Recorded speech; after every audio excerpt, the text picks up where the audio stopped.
Drawing with a grid is a great way to learn how to capture objects, scenes, and all sorts of subject matter in an accurate way. And sometimes our observational skills can play tricks on us, and it can seem quite easy to mess up or distort a structure that we're trying to represent in a realistic way. In this particular tutorial, we will look at a very specific complex anatomical structure, which is the hand, and how to draw this particular structure using a grid system. So with that being said, hey guys, my name is Matt. Welcome to another video by artincontext.org, where we explore a variety of different art related topics. And in today's tutorial, we will be looking at how to draw with a grid, specifically how to draw a hand using a grid. So with that being said, let's get into it. Now, the process of drawing with a grid is quite simple. It only requires some measurements and line placements in the beginning. The aim will be to establish the same grid measurements on both the reference image as well as drawing paper. So the intention is we always want to have a corresponding grid with what we're trying to draw on our reference image and how that kind of correlates to the size of the paper or the material that we are drawing on. By nature of the grid and establishing this both on a reference image and our drawing paper, we will find that it makes it so much easier to draw something seemingly complex, but it also brings our attention to a variety of different details that we may have come to miss throughout the drawing process. So step one, we first want to create a grid, and we want to start by drawing a grid on both the reference image as well as a drawing paper. In this particular tutorial, you'll find that there is a reference image available in the link below, so if you want to use that, you can. However, you can also apply this process to your own drawing as you proceed. So you can take a photograph of a hand, or you can use the reference image. But what we do want to do is we're going to start by using a HB pencil and a ruler, and we will proceed to create a set of 10 by 7 blocks in our grid. We are working on an A4 page, which means we will want to make a set of 10 rows vertically. We can divide the rows into 3 centimeter widths, which should result in 10 equal vertical rows along with the page. So creating a grid with a larger measurement or smaller measurements is up to you. However, for this tutorial, let us try to keep it the same, and that way it's easier to follow. So we can now use the same measurement of 3 centimeter width to create a set of 7 rows moving horizontally along the page, keeping the width of 3 centimeters for both the horizontal and vertical rows, and this will make it much easier for the drawing process. Again, the intention is to make sure that you are emulating or mimicking the grid system you are establishing on your page to that of the actual source image. So if you're going to work in an A4 format, make sure the reference image is represented or printed out or shown on your screen in an A4 format as well. Now, once we have created a grid on the drawing paper, just make sure that we are doing so as well on the reference image, whether it's on your screen or not. And then once we have established that grid system, we can then move on to drawing our hand. But a good suggestion is to use the reference image, keep it to an A4 format, and work by a 10 by 7 block system, where we have 10 blocks running horizontally along our A4 page and then 7 blocks running vertically along our page. Again, just making sure it's 10 by 7, making sure each of these blocks are 3 centimeters in width, and we should have the same block system, and we can proceed with this tutorial and make sense of how to draw the hand in a way that correlates with the reference image and our drawing paper. Now, the next thing we want to do is we're going to make a key for the grid. So along the vertical row of blocks from the top left, you want to write letters A to G down the page in the row of blocks. And then along the top row of blocks, starting in the top left block again, you want to write numbers 1 to 10 in each block. And this way we can look at 1A, 2A, 7B, kind of correlate a number and a letter in terms of where we want to draw certain features in which block. So this is the nature and the reasoning behind the grid system.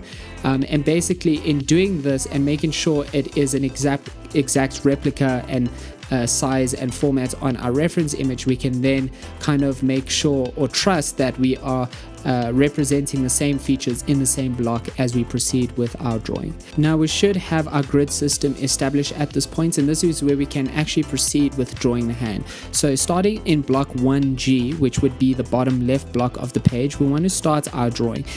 We should have a corresponding grid replicated on the reference image at this point, so this means we want to draw exactly what we see in the corresponding block on the reference image. You want to work through the drawing, slowly working on the outline of the hand at first. Again, don't try to steer away from the process of drawing within each block. Trust that the blocks will represent the features adequately and accurately, and then you can kind of correlate that onto your drawing paper. As you focus on each individual block one at a time and slowly work through the entire outline of the hand, you will find that the drawing will slowly start to unfold. Now, a good suggestion is to slowly start to establish the outline at first, and this is where it makes sense for us to kind of capture the overall form of the hand and the complex movements within the fingers and so on. And once we have done that, we can again redo the same process where we start from the bottom and move our way up, or start at one corner and move our way to the opposite corner of the page, and slowly work in details within each block. So think of it as a large-scale puzzle. If you try to consider the entire puzzle in its completed state, it can easily overwhelm you. However, if you focus on simply connecting one piece at a time, it makes the process much more digestible. So focus on one block at a time as you draw the outline of the hand. Now, as you go through each block, make sure that you take your time. You want to make sure that you're not going into an incorrect block by accident. You want to make sure that you are considering each block and their corresponding key and making sure that you are not making a mistake.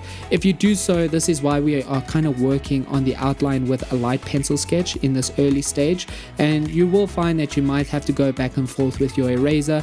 That's okay, but spend some time establishing a light sketch of the outline hand structure, and then once we have done that, we can then move on to adding details and light shading to our hand. Now, we will now proceed to add shading to our drawing using the same approach as we did for the outlining of the hand. Again, we want to work through the hand one block at a time, making sure that you consider the details within each block and how they seamlessly connect to the next block, and so on and so on. So again, slowly go through the hand drawing, making sure you attend to all the moments of shading within each section of the hand. And this is where our observational skills start to play a massive role in terms of how we see shadow formation and details represented within each block within the reference image, and how we can best represent those qualities within each block on our drawing paper.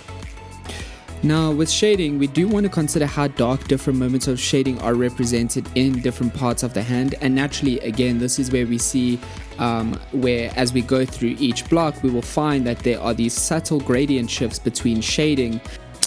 And this is just because some features of the hand tend to be more exposed to a light source, whereas other parts tend to have a little bit more shadowing. So considering the different parts of the hand, especially in these smaller areas where there are creases in the fingers, or where the skin on the hand tends to create wrinkles, these little moments we do want to consider quite closely as we move through each of our blocks when we integrate some shading. Now, at this point, we do want to work with some softer pencils. So working with a 2B or 3B pencil, as you add shading to different areas of the hand, one block at a time, we can start to kind of darken these little moments.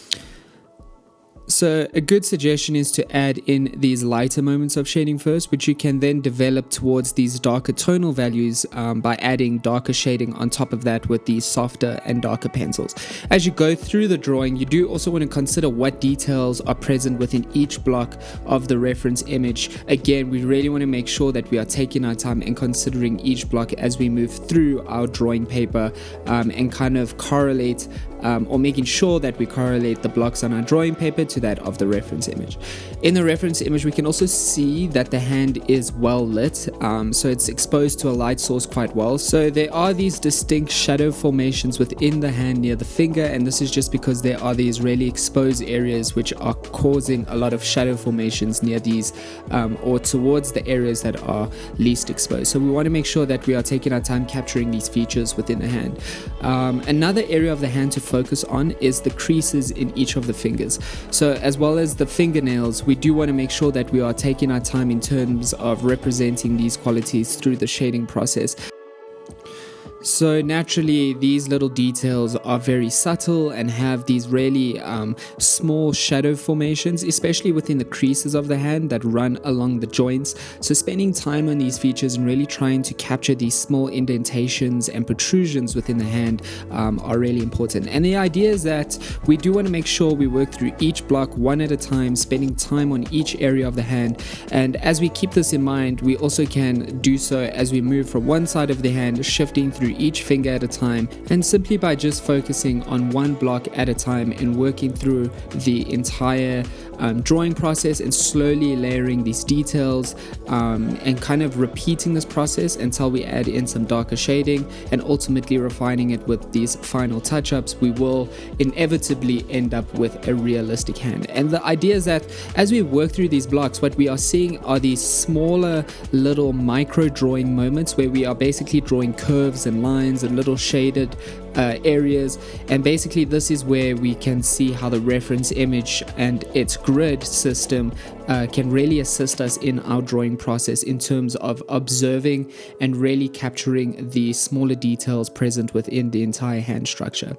Now that we have used our grid to create a realistic hand drawing, and we should have somewhat of a lightly drawn hand at this point that kind of resembles a realistic representation of that within the reference image, we can now start to enhance it with some darker shading. At this point, the grid of our drawing becomes a little more relaxed as we have mostly completed the hand drawing. So again, before we move on to this darker shading process, make sure you really capture the details and the light shading formations within the entire hand.